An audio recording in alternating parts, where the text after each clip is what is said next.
ಎಲ್ಲರಿಗೂ ನಮಸ್ಕಾರ. Welcome to my YouTube channel Vidya's laughter vlog. ಇವತ್ತು ಸಂಜೆಯಿಂದ ವ್ಲಾಗ್ನ ಶುರು ಮಾಡ್ತಾ ಇದ್ದೀನಿ. ಬೆಳಗ್ಗೆಯಿಂದ ಮನೇಲಿ ನೀರು ಬರ್ತಾ ಇಲ್ಲ ಅಂತ ಪಾತ್ರೆಗಳು ವಾಶ್ ಮಾಡೋದಕ್ಕೆ ಹೋಗಿರಲಿಲ್ಲ. ಡ್ರಮ್ಮಲ್ಲಿ ನೀರಿದೆ, ಆದರೆ ಡ್ರಮ್ಮಿಂದ ನೀರು ತಂದು ವಾಶ್ ಮಾಡೋಕ್ಕೆ ಒಂಥರ ಯಾಕೋ ಇಷ್ಟನೇ ಆಗಲಿಲ್ಲ. ಅದಕ್ಕೆ ಸುಮ್ಮನೆ ಕೂತ್ಕೊಂಡ್ಬಿಟ್ಟಿದ್ದೆ. ಇನ್ನು ಟ್ಯಾಂಕಲ್ಲಿ ಒಂಚೂರು ನೀರಿದೆ ಅಂತ ಯಾರೋ ಮೋಟ್ರ್ ಹಾಕಿದ್ದಾರೆ. ಹಂಗಾಗಿ ನನ್ನ ಮಗ ನೀರು ಬರ್ತಾಯಿದೆ, ಫಸ್ಟ್ ಪಾತ್ರೆ ಎಲ್ಲ ವಾಶ್ ಮಾಡ್ಕೊಮ್ಮ ಅಂತ ಹೇಳ್ತಾ ಇದ್ದ. ಸರಿ, ನಾನು ನೀರು ನಿಂತೋದ್ರೆ ಇನ್ನು ನಾಳೆ ತನಕ ನೀರು ಬರಲ್ಲ ಅಂತ ಪಾತ್ರೆಗಳು ವಾಶ್ ಮಾಡೋದಕ್ಕೆ ಬಂದೆ. ಅಷ್ಟರಲ್ಲಿ ಕಿಚನೆಲ್ಲ ಕ್ಲೀನ್ ಮಾಡಿ ನನಗೆ ಪಾತ್ರೆಗಳೆಲ್ಲ ಖಾಲಿ ಮಾಡಿ ಕೊಡ್ತಾ ಇದ್ದ ಅವನೇನೆ. ಇವತ್ತಿನ ವ್ಲಾಗಲ್ಲಿ ನನ್ನ ಮಗ ನನಗೆ ಮನೆ ಕೆಲಸದಲ್ಲಿ ಎಷ್ಟು ಹೆಲ್ಪ್ ಮಾಡ್ತಾನೆ ಅಂತ ವಿಡಿಯೋನ ಶೇರ್ ಮಾಡ್ತಾ ಇದ್ದೀನಿ. ನಿಮ್ಮ ಮನೇಲಿ ಮಕ್ಕಳು ಕೂಡ ಅಷ್ಟೇ, ಕೆಲಸಗಳನ್ನ ಸ್ವಲ್ಪ ಹೇಳ್ಕೊಡಿ. ಇವಾಗಿಂದನೇ ಗಂಡು ಮಕ್ಕಳು ನಾವು ಯಾಕೆ ಕೆಲಸ ಮಾಡಬೇಕು ಅಂತ ನಾವು ಬೆಳೆಸ್ಬಿಟ್ರೆ ಇನ್ನು ಫ್ಯೂಚರಲ್ಲಿ ಅವ್ರಿಗೆ ಕೆಲಸ ಮಾಡ್ಕೊಳ್ಳೋದಕ್ಕೆ ಇಷ್ಟ ಆಗಲ್ಲ. ಸಮ್ ಟೈಮ್ ಹೆಣ್ಮಕ್ಳಿಗೆ ಹೆಲ್ಪ್ ಮಾಡಬೇಕಾಗುತ್ತೆ. ಹಂಗಾಗಿ ಇವಾಗಿಂದನೇ ನಾವು ಒಂದೊಂದು ಚೂರು ಕೆಲಸ ಮಾಡ್ಕೋಬೇಕು, ಮನೇಲಿ ಹೆಲ್ಪ್ ಮಾಡಬೇಕು ಅಂತ ನಾವು ಹೇಳ್ಕೊಟ್ಟಷ್ಟು ಅವ್ರಿಗೆ ಮುಂದೆ ಒಳ್ಳೆಯದಾಗುತ್ತೆ ಅಂತ ನಾನು ಅಂದ್ಕೊತೀನಿ. ನಮ್ಮ ಮನೇಲಿ ಆ ಥರ ಎಲ್ಲ ನಾವು ಬೆಳೆಸೋದೇ ಇಲ್ಲ. ಗಂಡು ಮಕ್ಕಳು ಕೆಲಸ ಮಾಡಬಾರ್ದು ಅಂತ ನಾವು ಯಾವತ್ತೂ ಹೇಳೇ ಇಲ್ಲ. ಸೊ ಎಷ್ಟೊಂದು ಕೆಲಸ ಮಾಡ್ತಾನೆ ಅವನು. ಆ ಒಂದು ವಿಡಿಯೋನೇ ನಾನು ಈ ಒಂದು ವ್ಲಾಗಲ್ಲಿ ಶೇರ್ ಮಾಡ್ತಾಯಿದ್ದೀನಿ. ಇನ್ನು ಕಿಚನೆಲ್ಲ ಕ್ಲೀನ್ ಮಾಡಿ ಅವನಿಗೆ ಬಿಸಿನೀರು ಕುಡಿಬೇಕು ಅನ್ನಿಸ್ತಂತೆ. ಹಂಗಾಗಿ ಅವ್ನು ಕಾಯಿಸ್ಕೊತಾ ಇದ್ದ. ನನಗೂ ಒಂದು ಲೋಟ ಕೊಡು ಅಂದೆ, ನನಗೂ ಕೂಡ ಕೊಟ್ಟಿದ್ದ. ಇನ್ನು ನಾನು ಈರುಳ್ಳಿ ಎಲ್ಲ ಕಟ್ ಮಾಡೋದಕ್ಕೆ ಸಿಪ್ಪೆಲ್ಲ ತೆಗೆದಿಟ್ಟಿದ್ದೆ ನೋಡಿ, ಅದನ್ನೆಲ್ಲ ಕವರ್ಗೆ ಹಾಕಿ ಅವನು ತೆಗೆದೆಲ್ಲ ಕ್ಲೀನ್ ಮಾಡ್ತಾಯಿದ್ದ. ಇನ್ನು ನಾನು ನೈಟ್ ಅಡುಗೆಗೆ ರೆಡಿ ಮಾಡ್ಕೊಳ್ತಾ ಇದ್ದೆ. ಕಿಟಕಿನೇ ತೆಗ್ದಿಲ್ವಲ್ಲಮ್ಮ ನೀನು, ತೆಗಿಬೇಕು ತಾನೇ ಅಂದ. ತೆಗಿ, ನಾನು ಮರ್ತೋದೆ ಅಂತ ಹೇಳಿದೆ. ಆವಾಗಲೇ ಗೊತ್ತಾಯಿತು ಹೊರಗಡೆ ಬೆಳಗ್ಗೆ ಸ್ನಾನ ಮಾಡಾಕಿರೋ ಟವಲ್ ತೊಗೊಂಡಿಲ್ಲ ಅಂತ. ಅದನ್ನೆಲ್ಲ ಅವನೇ ತೊಗೊಂಬಂದು ಇವಾಗ ಫೋಲ್ಡ್ ಮಾಡಿ ಇಡ್ತಾ ಇದ್ದಾನೆ. ಇನ್ನು ಅವ್ನು ಫೋಲ್ಡ್ ಮಾಡ್ತಾನೆ ಇಲ್ವ ಅಂತ ಅಂದ್ಕೋಬೋದು. ಬರೀ ಟವಲ್ ಅಂತ ಅಲ್ಲ, ನಾವು ವಾಶ್ ಮಾಡಿರೋ ಬಟ್ಟೆಗಳೆಲ್ಲ ಇಟ್ಟರು ಅಷ್ಟೇ. ಸಮ್ ಟೈಮ್ ನಾವಿಲ್ಲ ಅಂದರೆ ಅವನು ಫೋಲ್ಡ್ ಮಾಡಿ ಇಟ್ಟಿರ್ತಾನೆ. ಇನ್ನು ನನ್ನ ಮಗಳು ಕೂಡ ತುಂಬ ಹೋಮ್ವರ್ಕ್ ಇದೆ ಅಂತ ಅಂದ್ಬಿಟ್ಟು ಹೋಮ್ವರ್ಕೆಲ್ಲ ಮಾಡ್ತಾಯಿದ್ರು. ಏನಂದರೆ ಇವಾಗ ಸ್ವಲ್ಪ ಹೋಮ್ವರ್ಕು ಪ್ರಾಜೆಕ್ಟ್ ಎಲ್ಲ ಜಾಸ್ತಿ ಇರುತ್ತೆ ಅವಳಿಗೆ. ಹಂಗಾಗಿ ಅವಳ ಪಾಡು ಅವಳು ಕೆಲಸ ಮಾಡ್ಕೊತಾ ಇದ್ಲು. ಇನ್ನು ಈ ಕಡೆ ನನಗೆ ಕಿಚನಲ್ಲಿ ಹೆಲ್ಪ್ ಮಾಡ್ತಾಯಿದ್ದ. ನನಗೆ ಸ್ವಲ್ಪ ಹಸಿಮೆಣ್ಸಿನ್ಕಾಯಿ ಬೇಕು ಅಂದೆ, ಫ್ರಿಜ್ಜಿಂದ ತಂದು ಅವನೇ ತೊಟ್ಟೆಲ್ಲ ಬಿಡಿಸಿ ಕ್ಲೀನ್ ಮಾಡಿಕೊಟ್ಟ. ಇನ್ನು ನಾನು ಅಲ್ಲಿ ರೆಡಿ ಮಾಡ್ತಾಯಿದ್ರೆ, ಇನ್ನು ಇವತ್ತು ಶನಿವಾರ, ಪ್ರತಿ ಶನಿವಾರ ನಾವು ಸ್ಕೂಲ್ ಬಟ್ಟೆಗಳನ್ನೆಲ್ಲನೂ ವಾಶ್ ಮಾಡ್ತೀವಿ. ವೀಕ್ಲಿ 2 ಡೇಸ್ ಹಾಕ್ಕೊಂಡಿರ್ತಾನೆ. ಸೊ ಹಂಗಾಗಿ ನಾನು ವಾರಕ್ಕೊಂದು ಸಾರಿನೇ ಸ್ಕೂಲ್ ಬಟ್ಟೆನೆಲ್ಲನೂ ವಾಶಿಗೆ ಹಾಕ್ತೀನಿ. ಇವತ್ತು ಶನಿವಾರ ಅಲ್ವಾ, ಹಂಗಾಗಿ ಅವನೇ ಎಲ್ಲ ತೆಗೆದು ಹ್ಯಾಂಗರಲ್ಲಿ ಎತ್ತಿ ಇಟ್ಟಿದ್ದ ಸ್ಕೂಲಿಂದ ಬಂದು. ಇವಾಗ ಎರಡೂ ತೆಗೆದು ವಾಷಿಂಗ್ ಮಿಷಿನ್ಗೆ ಅವನೇ ಹಾಕ್ತಾಯಿದ್ದಾನೆ. ಏನಂದರೆ ನಾವು ಇದು ಬೆಲ್ಟ್ನ ಪದೇ ಪದೇ ಹಾಕಿ ತೆಗಿತಾ ಇದ್ದರೆ ಅದ್ರದ್ದು ಏನು ಇದಿರುತ್ತಲ್ಲ ದಾರ, ಅದು ಕಿತ್ತೋಗ್ಬಿಡುತ್ತೆ.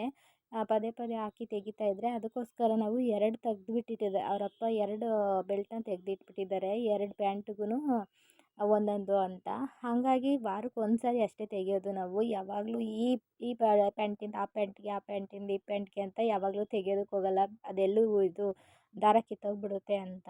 ಸೊ 2 ಇರೋದ್ರಿಂದ ಒನ್ ಟೈಮ್ ಭಾನುವಾರ, ಇವತ್ತು ಶನಿವಾರ ವಾಶ್ ಮಾಡಿದ್ರೆ ಇನ್ನು ಭಾನುವಾರ ಎಲ್ಲ ಐರನ್ ಮಾಡಿ ಸೆಟ್ ಮಾಡಿ ಇಟ್ಕೊಂಡು ಬಿಡ್ತಾನೆ. ಸೋಮವಾರ ಹಾಕೊಂಡ್ರೆ ಇನ್ನು ನೆಕ್ಸ್ಟು ಸ್ಯಾಟರ್ಡೇವರೆಗೂ ಅದು ಹಂಗೆ ಇರುತ್ತೆ. ಹಂಗಾಗಿ 2 ಬೆಲ್ಟ್ನ ನಾವು ತೊಗೊಂಡಿದ್ದೀವಿ. ನೀವು ಕೂಡ ಆ ಥರ ಬೆಲ್ಟ್ ತೊಗೊಂಡ್ರೆ ಬೇಗ ಪಟ್ಟಿ ಕಿತ್ತೋಗೋದಿಲ್ಲ, ಚೆನ್ನಾಗಿ ಬಾಳಿಕೆ ಬರುತ್ತೆ. ಮತ್ತು ನಮಗೂ ಪದೇ ಪದೇ ಬಿಚ್ಚಿ ಹಾಕೋದು ಕೂಡ ಒಂಥರ ಕಷ್ಟ. ಹಾಗಾಗಿ ಇನ್ನು ಅವ್ರ ಅಕ್ಕನ ಬಟ್ಟೆ ಕೂಡ ತಂದು ವಾಷಿಂಗ್ ಮಿಷಿನ್ಗೆ ಹಾಕ್ತಾಯಿದ್ದಾನೆ. ಇವನ್ನೆಲ್ಲ ರೆಡಿ ಮಾಡಿ ಇಟ್ಟಿದ್ದ. ನಾನೇ ಹಾಕ್ತೀನಿ ಪೌಡರ್ ಅಂತೆಲ್ಲ ಹೇಳ್ತಿದ್ದ. ಅದು ಕೆಮಿಕಲ್ ಆಗಿರೋದ್ರಿಂದ ಅಷ್ಟಾಗಿ ನಾನು ಬಿಡೋದಿಲ್ಲ. ಸಾಕು ಇಷ್ಟು ಮಾತ್ರ ಹೆಲ್ಪ್ ಮಾಡಿಕೊಟ್ರೆ. ಅದಷ್ಟು ಹಾಕಿದ ಮೇಲೆ ನಾನು ಮಿಷಿನ್ ಆನ್ ಮಾಡಿ ಬಂದೆ. ಇನ್ನು ಅವನು ಅಲ್ಲೇ ಇದ್ದು ನೋಡ್ಕೊಳ್ತಾ ಇದ್ದ. ನಾನು 1 ಅವರ್ ಬಟ್ಟೆಗಳನ್ನೆಲ್ಲನೂ ನೆನೆಸಿಡ್ತೀನಿ, ಆಮೇಲೆ ವಾಶ್ ಮಾಡೋ ಅಂಥದ್ದು. ಎಲ್ಲಿ ನೀರು ಈಚೆ ಬಂದುಬಿಡುತ್ತೋ ಅಂತ ಅಂದ್ಬಿಟ್ಟು ಅವನು ಅಲ್ಲೇ ನೋಡ್ಕೊತಾ ಇದ್ದ. ಆಮೇಲೆ ಸ್ಟಾಪ್ ಮಾಡೋದಕ್ಕೆ ಹೇಳಿದೆ. ಇನ್ನು ಅಷ್ಟರಲ್ಲಿ ನಾನು ಇವತ್ತು ಟೊಮೊಟೊ ಗೊಜ್ಜು ಮಾಡಿ ದೋಸೆ ಮಾಡ್ಕೊಳ್ಳೋಣ ನಾನು ರಾತ್ರಿಗೆ ಅಂತ ಅಂದ್ಕೊಂಡೆ. ನಮ್ಮ ಮನೆಯವ್ರು ಊಟಕ್ಕೆ ಬರಲ್ವಂತೆ. ಹಂಗಾಗಿ ಇನ್ನು ಈ ಕಡೆ ಒಂದು ಕಡಾಯಿ ಇಟ್ಕೊಂಡು 4 ಟೇಬಲ್ ಸ್ಪೂನಷ್ಟು ಎಣ್ಣೆ ಹಾಕ್ಕೊಂಡು ಕಡಲೆಬೇಳೆ, ಸಾಸಿವೆ, ಜೀರಿಗೆ ಇದಿಷ್ಟು ಫ್ರೈ ಆದ ತಕ್ಷಣ ಕಟ್ ಮಾಡಿ ಇಟ್ಕೊಂಡಿರುವಂಥ ಈರುಳ್ಳಿ, ಹಸಿಮೆಣ್ಸಿನ್ಕಾಯಿ, ಕರಿಬೇವಿನ ಸೊಪ್ಪು ಇದಿಷ್ಟನ್ನು ಹಾಕ್ಕೊಂಡು ಚೆನ್ನಾಗಿ ಫ್ರೈ ಮಾಡ್ಕೊಬೇಕು. ಈರುಳ್ಳಿ ಸ್ವಲ್ಪ ಬ್ರೌನ್ ಕಲರ್ ಬಂದಮೇಲೆ ಒಂದು 6ರಿಂದ 7 ಟೊಮೊಟೊನೇ ನಾನು ತೊಗೊಂಡಿದ್ದೀನಿ. 7-8 ಟೊಮೊಟೊನೇ ತೊಗೊಂಡಿದ್ದೀನಿ. ಯಾಕಂದರೆ ಲಾಸ್ಟ್ ಟೈಮ್ ಮಾಡಿದ ಟೊಮೊಟೊ ಗೊಜ್ಜು ನಾನು ಚೆನ್ನಾಗಿ ಮಾಡ್ತೀನೋ ಇಲ್ಲ ಟೊಮೊಟೊ ಗೊಜ್ಜೇ ಚೆನ್ನಾಗಿರುತ್ತೋ ಗೊತ್ತಿಲ್ಲ, ಫುಲ್ಲು ಸಾಲ್ಟೇಜ್ ಆಗಿಬಿಟ್ಟಿತ್ತು. ಮತ್ತೆ ಮಾಡಿದೆ.